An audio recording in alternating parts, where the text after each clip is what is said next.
In the spring of 1941, Europe stood suspended between momentum and uncertainty. Nazi Germany, triumphant after a succession of rapid victories across the continent, appeared unstoppable. Poland had fallen, France had collapsed, and the Balkans, fragmented, politically fragile, and strategically exposed, seemed destined to follow the same swift path into the expanding shadow of the Third Reich. Yet history often hinges not on overwhelming force, but on resistance that lasts just long enough to disrupt the machinery of certainty. In our familiar timeline, German forces swept through Yugoslavia and Greece with startling speed. The campaign was executed with ruthless efficiency, securing the southern flank of the Reich and clearing the path for Adolf Hitler's most ambitious gamble. The invasion of the Soviet Union, Operation Barbarossa, would begin in June 1941, unleashing the largest land invasion in human history. But the margin between preparation and catastrophe was measured in weeks. And weeks, in war, can change the fate of nations.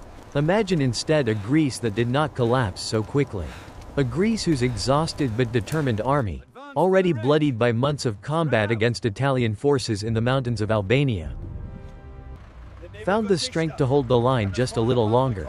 Greek divisions, fighting among steep ridges and narrow passes, delayed the German advance not for days, but for weeks. Supply columns crawled through muddy mountain roads. Bridges were destroyed faster than they could be rebuilt.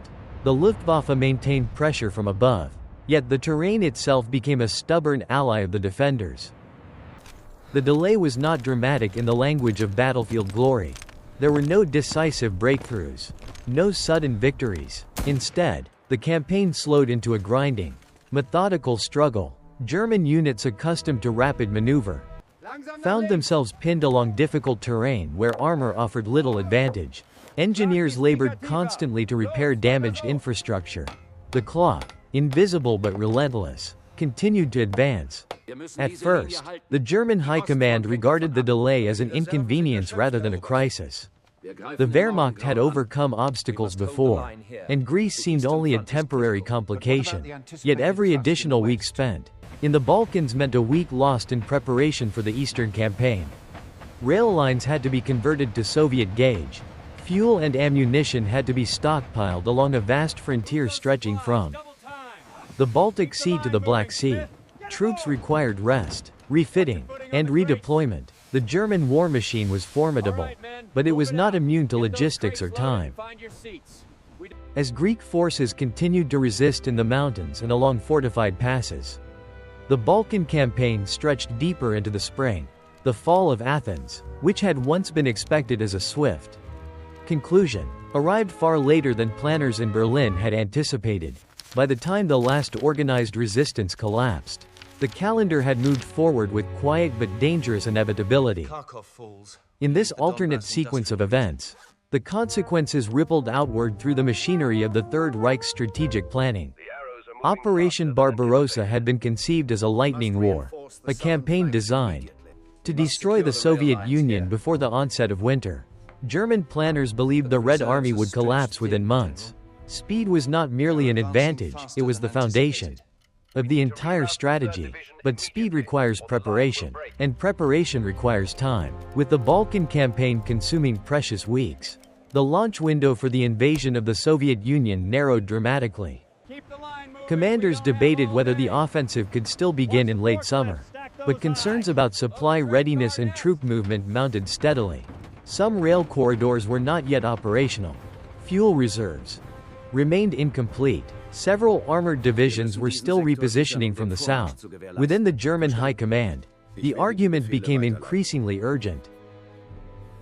Some officers insisted that Barbarossa must proceed immediately, regardless of readiness. Others warned that launching a massive invasion across thousands of kilometers without adequate preparation risked strategic disaster. Meanwhile, across the vast frontier of the Soviet Union, the Red Army continued its own uncertain preparations.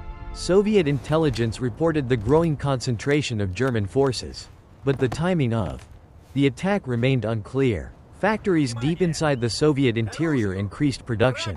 Rail lines carried men and equipment toward defensive positions.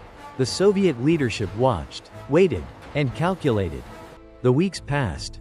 By late summer, the possibility of a swift campaign before winter had begun to fade. The distances of the Soviet Union were enormous, its infrastructure fragile, its roads unreliable even in favorable weather. German generals understood that any delay increased the risk of encountering the brutal Russian winter while still far from decisive objectives. And yet the momentum of Hitler's ambitions pushed relentlessly toward confrontation. In this alternate history, the final decision was made with a mixture of urgency and denial. The invasion would proceed, but later than originally planned. German armies began their advance eastward not in the warmth of early summer, but in the shortening days of autumn. At first, the familiar pattern of blitzkrieg appeared to reassert itself. Soviet defenses buckled under the initial shock. Vast pockets of Red Army troops were encircled. German armored columns surged forward across enormous distances. But time, once lost, could not be reclaimed. As the German advance pushed deeper into Soviet territory, the weather began to change. Autumn rains turned unpaved roads into rivers of mud. Vehicles bogged down. Supply trucks struggled to reach advancing units. Fuel consumption rose as engines fought against the heavy terrain. Then came the cold. The winter of the Soviet Union was not merely a season, it was a force of nature. Temperatures plunged far below freezing. Lubricants thickened. Engines failed to start. Soldiers accustomed to rapid movement found themselves immobilized by climate and distance. Winter equipment, already in limited supply, had been calculated for a campaign expected to end months earlier. Meanwhile, Soviet industry, relocated beyond the Ural Mountains, continued to expand. Fresh divisions arrived from the east. Defensive lines hardened as the Red Army adapted to the conditions of winter warfare. The German offensive, which had once been conceived as a swift and decisive campaign, slowed into a struggle against geography, weather, and time itself. All of it traced back, in this alternate path of history, to those stubborn weeks in the mountains of Greece, weeks in which a smaller nation, fighting in terrain that favored endurance over speed, managed to disrupt the precise timetable upon which a continental war plan depended. The delay did not defeat Germany by itself.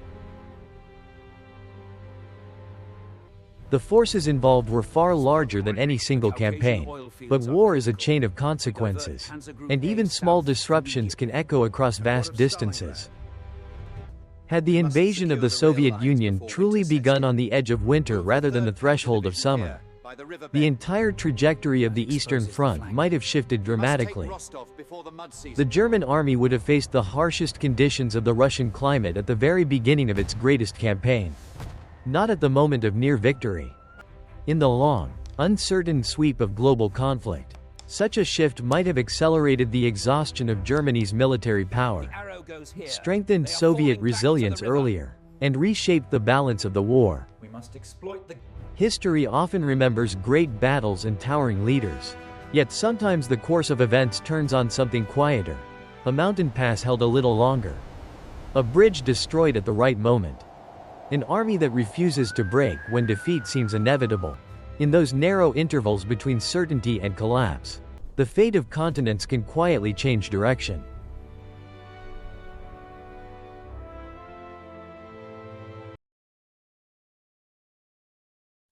Thanks for watching. If you found this journey into alternate history fascinating,